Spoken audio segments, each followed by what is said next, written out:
want to welcome everyone to another episode of Behind the Shades. I have my lovely guest, Amanda. Amanda, why don't you introduce yourself and let everyone know a little bit about who you are?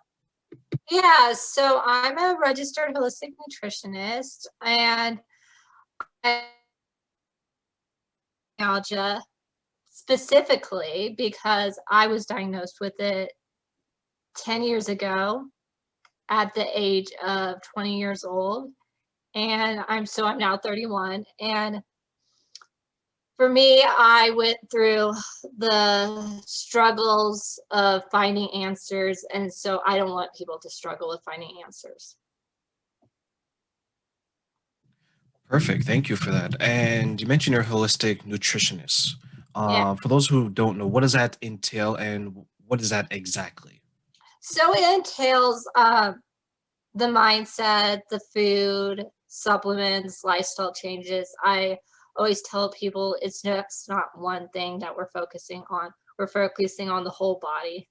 And a lot of times I think people think, oh, I'm just going to focus on the diet or I'm just going to focus on the supplements. And it's really everything that's going to make you well. It's not just one thing.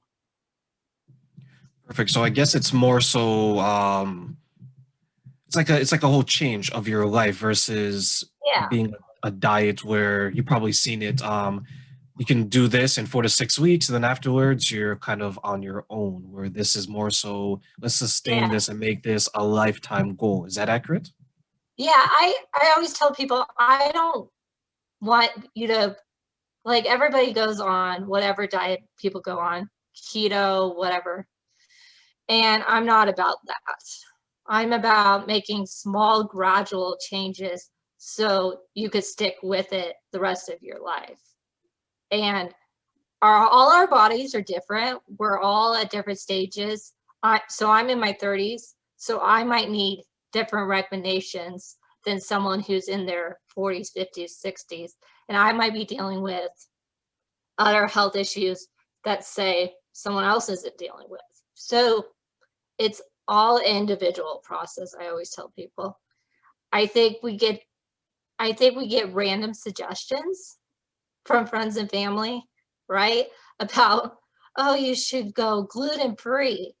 But you don't have any accountability. You don't have any support.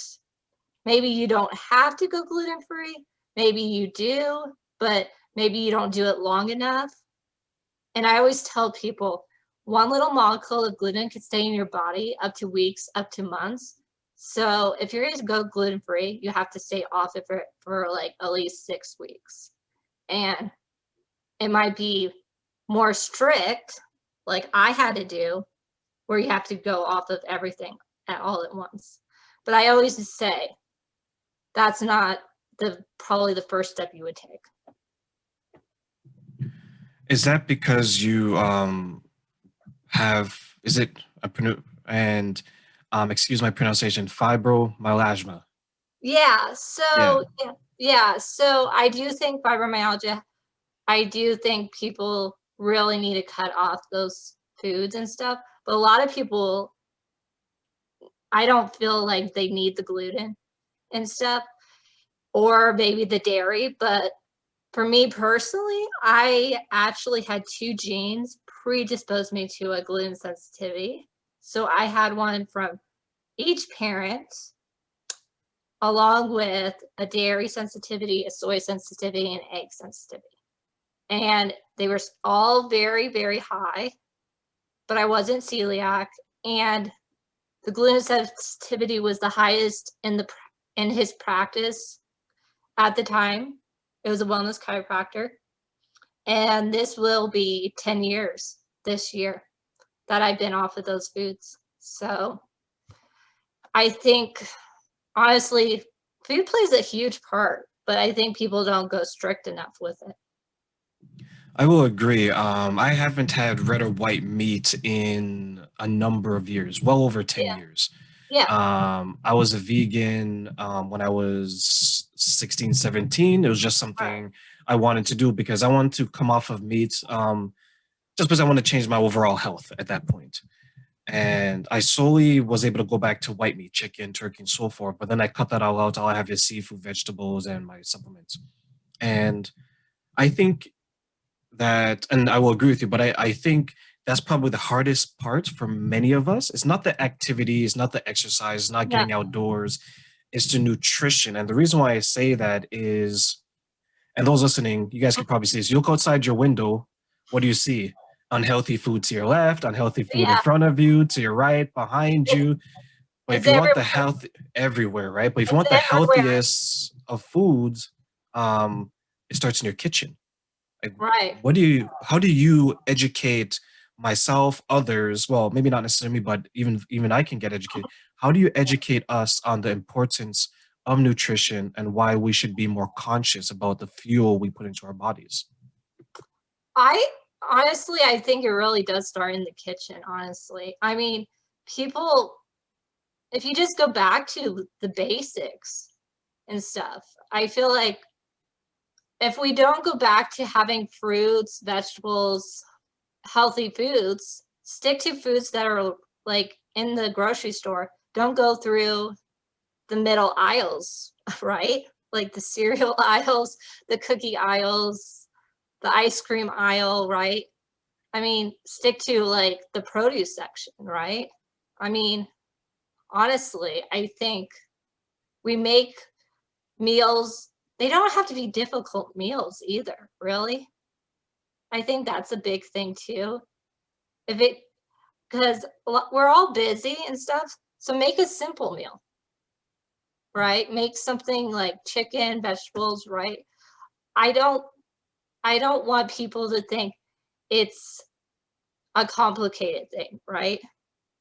Because then they won't do it. And we all have 15, 20 minutes to cook a healthy meal. And then make enough so you don't have to cook the next day, right? I mean, that's the best way I find. Do you think sometimes we view it as a chore when it Yeah. comes to our healthy habits? Yeah, I think we do, honestly. And you have to make it fun, right? If you don't make it fun, then you're not going to keep doing it, right? So put some music on, try a new recipe. There's so many recipes nowadays out there. You probably have tons of cookbooks probably in your house that you haven't even tried the recipes, right? Make it fun. And if you have like family, then get them involved in doing it, right? Because the love goes into the cooking if you love doing the cooking, right? I love that. The love goes into the cooking. I'm telling you, when there's certain, and I'm going to ask you this question after I say this. When I'm cleaning, there's certain songs I listen to. When I'm eating, there's certain songs I listen to. So now my question to you is, when you're preparing your meals, what's your go-to one or two songs that you have to play when you're doing it because it brings such a big smile to your face? Um, I don't have any go-to songs. I'm very big on I have a Christian station that I listen to. So that's probably my go-to. And then I'm very big on listening to like podcasts on health and stuff. So those are like the things I like to do. And then I guess that will put you in the mood because you Yeah, listen to something healthy, something right. healthy for the body, healthy for the spirit. It puts you in the Yeah. mindset to be like, okay, you know what? Now I can prepare this meal, which is going to have the love, which is going to have the healthy attributes. Um, what was the once you figured out the process of what you want to do to help you with what you're going through? Was it easy to design a process for you specifically that you can continue forward 1 year, 2 years, 5 years down the road? Um, yeah, I always say, so when I did an elimination diet and I got rid of all those foods, honestly, I was at that point where you're like, probably like you, where it's like you want to change so you could get healthy, right? Like you're not going to make the excuse. I mean, I had a few slip ups in the very beginning, but once you do it, I find it's very easy to stick with it as long as everyone else is on ball and stuff. But you also have the mindset of, well, if I go back to eating this way, this symptom might come back, like my headaches or the fatigue or whatever. So I got to a point where I was like, okay, I'm gonna do it and I'm gonna stick with it, right? And I think once in a while you could retest yourself and maybe try that food and see. And if it doesn't feel right, then you just go back to the way you were eating before, right? Like I've tried eggs a couple times and I just haven't felt good after having them the next day. So I really stay away from eggs. And I think you always have to keep working on your health. So what you did one year might be good the next year, but you might have to do some more things with your health, right? It's not it's not like you reach a final destination with your health. I think that's the problem. I think people think, "Oh, I'm going to do all of this and then I'm going to reach a final destination." I'm like, "No, that's not how it works." I mean, I still work on my health every day, right? So, You're right, because I think we sometimes set a goal saying that, okay, by December 31st, I want to be this. And right. then as soon as we achieve it, we're like, okay, where are the potato chips? Where are the cookies? Let's go back to the Yeah, middle of the grocery store and let's binge, right. totally undoing everything that they've done for the last, let's say, 6 or 9 months. Yeah. How important is immunity health in regards to this? We spoke about being healthy and being as healthy as possible. What Yeah. about the other side where we fight off diseases, infections, and getting sick? How important is immunity health? It's honestly, I think it's like number 1 probably. I think people I think don't think about their food, what you put in your body is gonna affect your immune system. If you're gonna put sugar in your body, that's gonna weaken your immune system and stuff. So, I think we have to get to this point where we think, "Okay, what's going into my body and how is it gonna affect my immune system? How is it gonna affect my energy levels? How is it gonna affect all of these things?" I think right away, people like to go straight to the doctor and say, "Well, I have a cold, I'm sick, right? And so I want to be I want an antibiotic, right?" And instead of instead of asking yourself, "Well, why am I sick? Is it because I've been stressed? Is it because I've been eating awful? Have I not been working out? Have I not been doing the things I should be doing to actually take care of my body and stuff?" Right? Absolutely. Like, if you can, and that's the thing, we sometimes forget that there's a process. Yeah. Right? So when we get sick or when we feel unwell, there's something or there's a buildup to that. Right.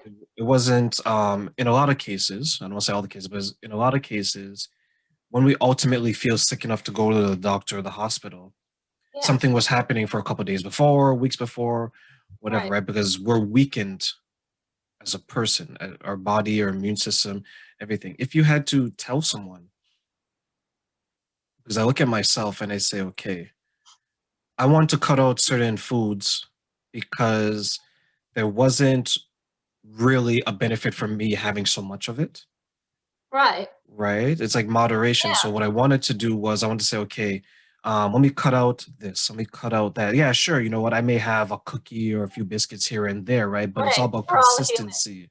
Exactly. human. Um, is consistency the biggest challenge that you find with people with your clients that you deal with? Yeah. It's really, I think in life everything's consistency, whatever you're doing. And I find I think people think when they cut out a food, right? that it's gonna be like fix them right away. And honestly, it's not. Everything your body didn't wake up sick. Like you weren't probably born sick. And so it might have taken you years, decades to get like all these health issues, whatever the health issues are, fibromyalgia or whatever it is. So you can't expect your health to improve within like a day or two or week or a couple weeks. It might take months, right? Yeah, so take us through like your journey, right? When you first realized that you have fibromyalgia. Take us Oh, through that and how did it impact you looking back? Because now it's been a number of years, right? Like yeah. looking back, how was the impact to you at that point in time? Like what was your state of mind then versus what is your state of mind now?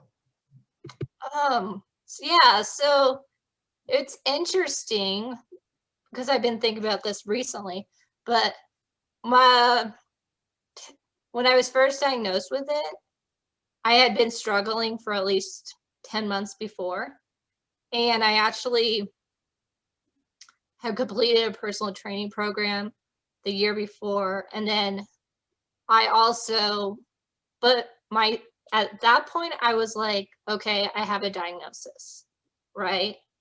But I was like, I didn't know what fibromyalgia meant. I did all the physical therapy, medications, and all of that. But I had this mindset of I'm not giving up. I'm going to figure this out. And luckily, I had a family member, my grandmother, who was very adamant of finding out answers for me too. So at that, I mean, I eventually came across the wellness chiropractor just because my grandmother found a little newspaper clipping saying a wellness talk by a wellness chiropractor, right? And she went to the talk and he said, well, if she has fibromyalgia at 20, then she's been very sick a long time. And so he did everything. He did the food sensitivity testing, stool testing, saliva testing. And I worked with him for 8 months, but I still had issues. So it took a couple years, I think 3 or 4, 5 years, to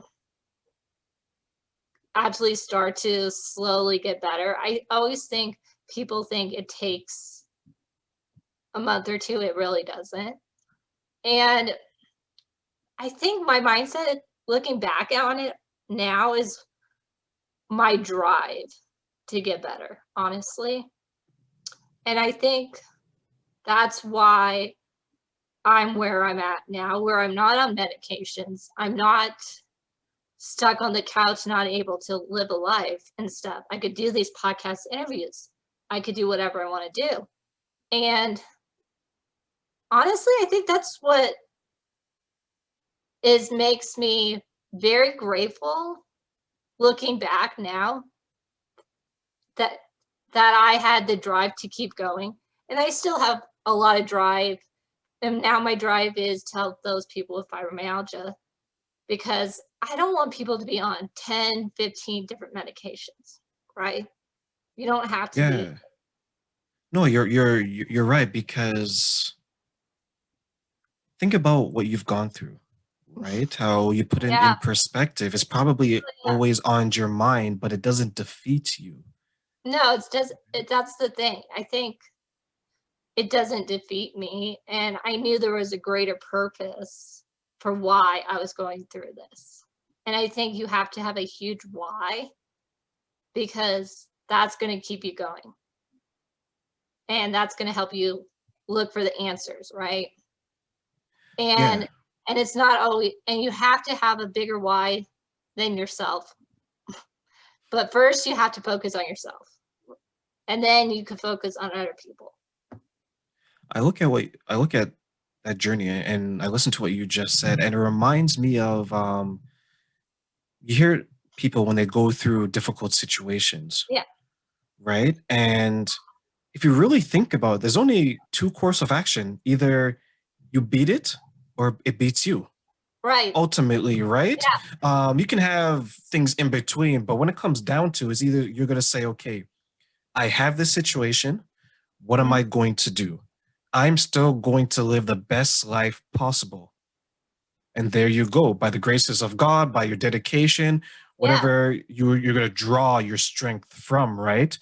So Right. now that you're at the point where, you know what?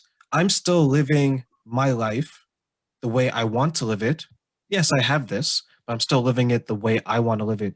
Were you ever, did you ever take a step back and say, I'm kind of amazed at the strength that I'm showing right now? Um, I probably should more. Um, but lately a lot of people have been saying, oh, when I do these podcast interviews, they've been saying, oh, you're very inspiring to other people because you kept going. And honestly, I didn't when I was going through it, I wasn't s- thinking I was going to inspire anybody, right? I just was like, okay, I'm going to get better. I'm going to focus on myself. But now lately I've been thinking, okay, I've been looking back and I'm like, oh, I see what people are saying, right?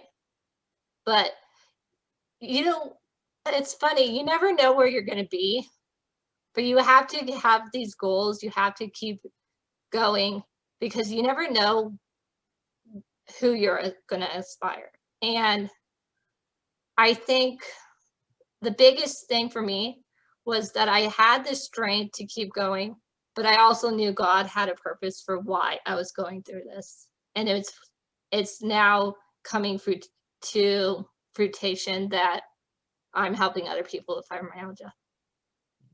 That was actually going to be my question. Do you think that part of the purpose is you Yeah. being a beacon of hope for Yeah. those who may Right. feel hopeless or that are on the brink of feeling defeated a little bit? Meaning, I don't know if I can carry forward, but they come in contact with Amanda's story. They're like, she gets me. She's going through what I went through. And look at her. She has a bright smile. She looks happy, energetic. She's doing these podcasts. She's doing what she loves. Maybe I can continue to do that forward. Do you feel that's part of your purpose? I think that's hit it on the nail. I think huge that's my huge mission is being a beacon of hope for people so that they don't have to give up. You could get back to whatever you want to do in life, honestly. I think people just need to believe in themselves a little bit more. And did you always have that belief in yourself? Like, were you always able to draw it from within and then show it outside of you?